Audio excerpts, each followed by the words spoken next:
दोस्तों, अमेरिका और ईरान की जंग आलमी जंग बनती हुई नजर आ रही है। वो कैसे?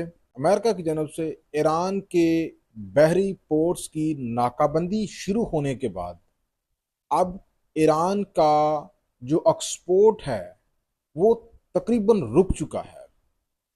और एक्सपोर्ट का उसका 90% जो है वो कहाँ जा रहा था? चीन के अंदर।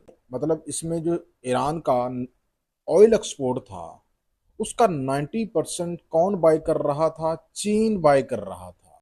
और यूं चीन ईरान का सबसे बड़ा एक्सपोर्टर पार्टनर था, और वही ईरान चीन के लिए सबसे बड़ा ऑयल खरीदने का एक जरिया था।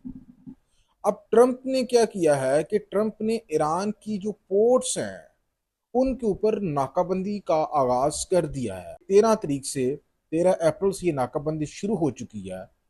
और ट्रंप की जानब से ईरान को बताया गया है कि अगर किसी भी ईरानी जहाज ने या जो अमेरिका की नाकाबंदी यहाँ पे बहरी जहाज तैनात है उनके करीब आने की कोशिश की तो उनको एलिमिनेट कर दिया जाएगा। यानी कि नाकाबंदी को तोड़ने की कोशिश ना करना, ये अमेरिका की जानब से कहा गया है। तो जनाब, इस बीच चीन गुस्सा है। चीन की वजारत हारजा की जानब से आज एक इतना सख्त बयान जारी किया गया है कि अमूमन चीनी कभी इतना सख्त लहजा जो है वो इख्तियार नहीं करते। लेकिन इस अहम तरीन डेवलपमेंट में चीन की वजारत हारजा की जानब से कहा गया है अमेरिका को, भैया ऐसा सोचना भी मत, हमारे जो ऑयल के जहाज हैं उनको रोकने की कोशिश ना करना, वरना हम जानते हैं कि घी को अगर सीधी उंगली से नहीं निकलता तो टेढ़ी उंगली से भी निकालना जानते हैं। तो चीन, जाहिर सी बात है कि इसमें चीन के ऊपर बराह रास्त जो है हमला है। अगर चीन की 90% ऑयल की एक्सपोर्ट अमेरिका रोक देता है ईरान से तो फिर ईरान का नुकसान तो होगा, लेकिन सबसे बढ़कर यहाँ पर चीन का गला जो है वो दबाने की कोशिश की जा रही है अमेरिका की जानब से। और चीन का ऑयल अगर रुक जाता है एक्सपोर्ट ईरान से तो फिर चीन के पास क्या ऑप्शन होगा? फिर तो वही जो ट्रंप कहता है कि वेनेजुएला से खरीद लें या अमेरिका से खरीद लें। तो भाई इतनी दूर चीन तो नहीं जाने वाला। तो ये नाजरीन इकराम, जो एक्सपर्ट हैं वो बता रहे हैं कि अगर अमेरिका चीन के बहरी जहाज़ों को निशाना बनाता है तो ये एक आलमी जंग जो है वो बनती हुई नजर आ रही है।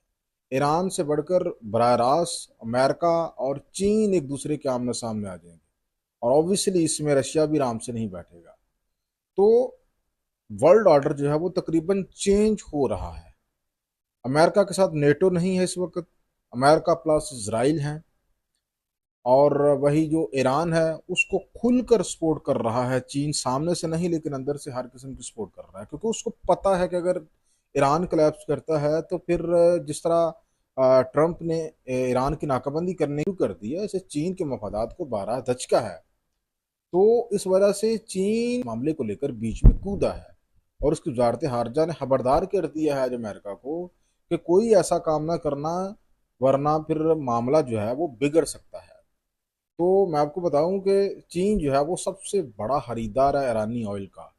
और अगर अमेरिका जो है वो नाकाबंदी कर देता है, कोई जहाज ईरानी बंदरगाह की तरफ नहीं जाता या ईरानी बंदरगाह से एग्जिट नहीं करता कोई जहाज, तो उससे सबसे ज़्यादा जो नुकसान होने वाला है वो चीन को होने वाला है।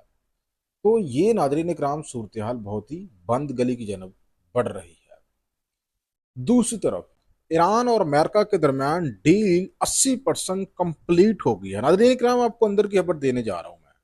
अमेरिका और ईरान के दरमियान जो हालिया इस्लामाबाद में मुज़ाकरात हुए हैं उसमें 80% डील कंप्लीट हो चुकी है। और अब पाकिस्तान की कोशिशों से इसका दूसरा राउंड रवां वीक थर्सडे को, आज क्या है, ट्यूसडे, थर्सडे को दोबारा से अमेरिका और ईरान के दरमियान जो है ये मुज़ाकरात होने जा रहे हैं जनाब इस्लामाबाद में। जी हाँ, मैं आपको बहुत बड़ी ब्रेकिंग न्यूज़ दे रहा हूँ। और इसमें उम्मीद की जा रही है कि जो 20% काम बाकी था उसके ऊपर कुछ समझौता हो सकता है। और एक शानदार डील ऑफर की गई थी अमेरिका की जानब से ईरान को। तो इसका हामिद मीर ने भी बताया था कि ईरान की जानब से कहा गया था कि हम ये अपनी जो लीडरशिप है उससे कंसल्टेशन करने के बाद आपको बताएंगे। तो जनाब, डील जो है वो ये है कि अमेरिका ने ईरान को कहा है कि चलें वो यूरेनियम की मौजूदगी तर्क ना करे लेकिन आर्जी तौर पर तर्क कर दे। और ये आर्जी तौर जो है अमेरिका के नज़दीक 20 साल की ऑफर दी गई है। अमेरिका ने ईरान को ऑफर दी है कि 20 साल आपको देते हैं, 20 साल तक आप जो है यूरेनियम की उपसूदगी तर्क कर दें, उसके बाद आप दोबारा से शुरू कर दें। तो ये बहुत बड़ी डील है। इसके बदले में वो ईरान के ऊपर जो पाबंदियां हैं वो ख़त्म कर देंगे। इसके अलावा उसके जो एसेट्स हैं उनको अनफ्रीज कर देंगे। तो नाज़रीन इकराम, ये मुज़ाकरा जो है अब होने जा रहे हैं, तो देखते हैं कि इसमें क्या फाइनलाइज होता है।